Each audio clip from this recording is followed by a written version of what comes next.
Morning बच्चों, कैसे हैं आप। आज हम कर रहे हैं सर्वनाम का, इसके जो भेद रह गए थे वो हम करने जा रहे हैं।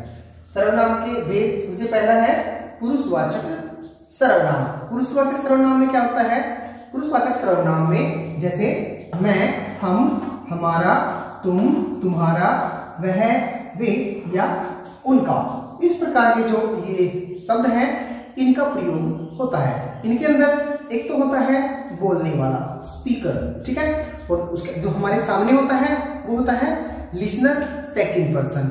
जैसा हमने इंग्लिश में किया था, first person, second person, third person, Hindi में भी इसी प्रकार है ये, ठीक है। प्रथम पुरुष, मध्यम पुरुष और उत्तम पुरुष, ठीक है। तो इस प्रकार ये पुरुषवाचक सर्वनाम है।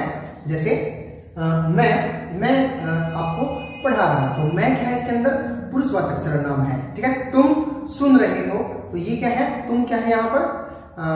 ये भी पुरुषवाचक सर्वनाम है, लेकिन यह मध्यम पुरुष है। और वह, इनके थर्ड पर्सन की अगर हम बात करें, वह, वे सब, इस प्रकार हम थर्ड पर्सन यानी कि प्रथम, मध्यम, उत्तम पुरुष, थर्ड पर्सन क्या बोलेंगे? उत्तम पुरुष, ठीक है। तो इस प्रकार ये हमारे पुरुषवाचक सर्वनाम के अंदर आते हैं, ठीक है। उसके बाद है हमारा निश्चयवाचक सर्वनाम। निश्चयवाचक सर्वनाम क्या होता है? वे सर्वनाम शब्द जिनसे किसी निश्चित वस्तु या व्यक्ति का हमें पता चलता है, तो वो क्या कहलाता है? निश्चयवाचक सर्वनाम। जैसे यह, यही, वही, इस प्रकार जो शब्द होते हैं वो इंडिकेट करते हैं कि वह वस्तु निश्चित है। जैसे यह मेरा चौक है, तो यह शब्द जो है, यानी मैं इसकी तरफ करके कह रहा हूं कि ये यह शब्द क्या है? निश्चयवाचक सर्वनाम, ठीक है। जैसे यही वो बोर्ड है जिस पर मैं लिखता हूं, ठीक है। वही आप भी हैं जो मेरी वीडियो देख रहे हो, ठीक है। तो इस प्रकार यह, यही, वही, ये कौन से शब्द हैं?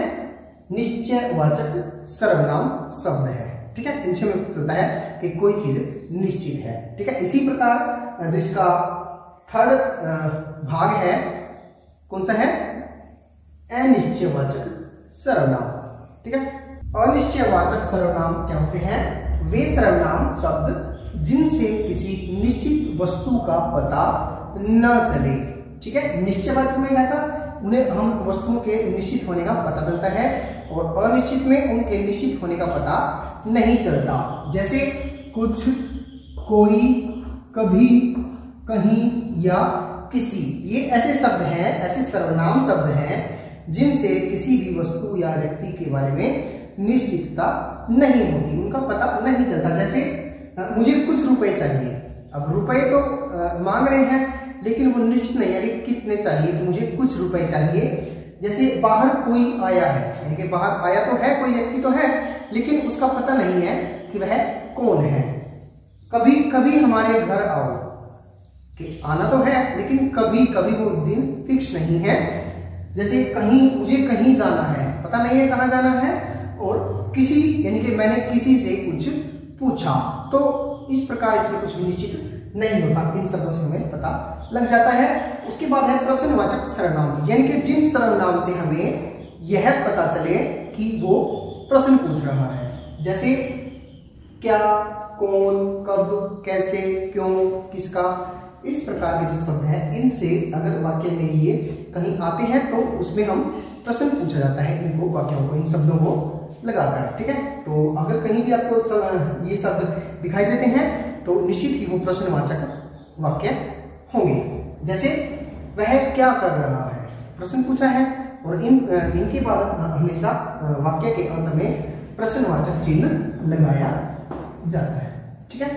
इसके बाद हम करेंगे निजवाचक और संबंधवाचक, दो हमारे रह गए हैं। पांचवा है निजवाचक सर्वनाम। निज मतलब अपना, यानी कि जो शब्द अपने लिए, जो सर्वनाम शब्द खुद के लिए प्रयोग किए जाते हैं, उन्हें हम निजवाचक सर्वनाम कहते हैं। वो कौन से शब्द हैं? जैसे स्वयं, खुद और अपने आप। जैसे मैं अपने आप अपना काम कर लूंगा, या मैं यह काम खुद कर लूंगा, या यह काम मैं स्वयं कर लूंगा। तो यानी कि जो सर्वनाम शब्द अपने लिए यूज किए जाते हैं, अपने लिए प्रयुक्त किए जाते हैं, उन्हें हम निजवाचक सर्वनाम कहते हैं। क्लियर है?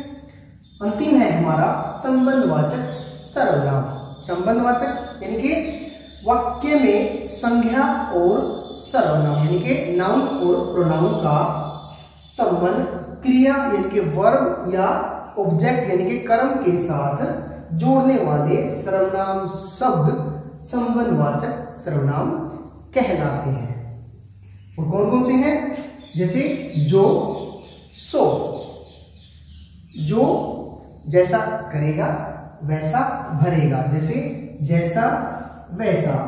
जिसने लाल शर्ट पहनी है वह मेरा मित्र है। जहां, वहां, जो, वो। इस प्रकार के जो ये शब्द हैं, ये हमें संज्ञा और सर्वनाम के बीच में शब्द यानी कि क्रिया और कर्म के बीच में संबंधों को बताते हैं। ठीक है, तो ये है हमारे संबंधवाचक सर्वनाम। ठीक है, तो ये हमारा सर्वनाम का जो टॉपिक है वो यहीं पर खत्म होता है। इसके 6 भेद थे, 6 भेद हमने कर लिए हैं। तो आपके सामने कल होंगे एक नया टॉपिक लेकर, तब तक के लिए बाय बाय।